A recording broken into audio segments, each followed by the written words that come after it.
You're good. No, hey, don't. As spring begins its transition to summer, high school football players have their eyes fixed on the fall. It affects us a lot because, during the summertime, that's when you get to work out a lot of the kinks. These high school coaches are big on off-season workouts. We always tell our kids that you know who you can depend on the field by who was with you sweating and bleeding during the summer.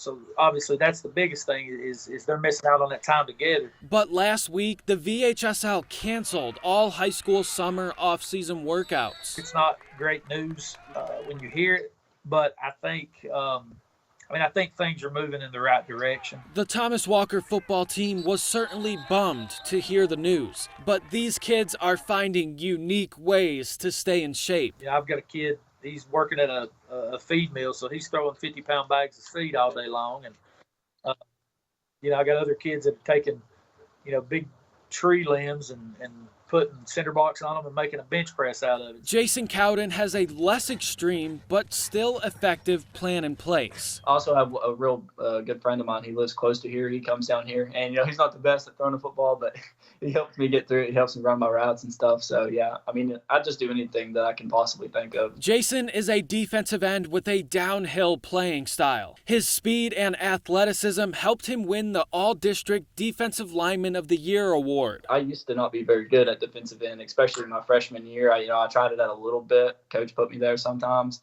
Beginning of my sophomore year, I didn't do a very good job, but I just, I worked a lot during the off season and during the season both. He can also make some big time plays at wide receiver. Well, I can tell you right now, my freshman and sophomore year, I couldn't catch a ball to save my life. It didn't matter what I was going up against. I couldn't catch it. And that really irritated me because I knew Coach Johnson could use me at wide receiver.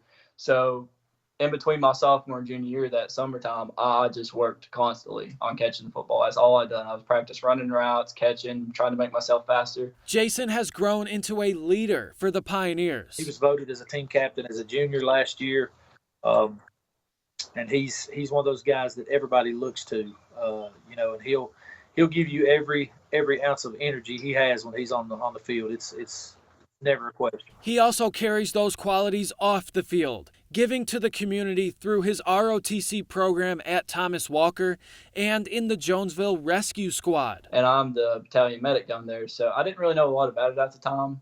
But once I started doing it, and doing little things here and there, I was like, this would be pretty fun to do as a career.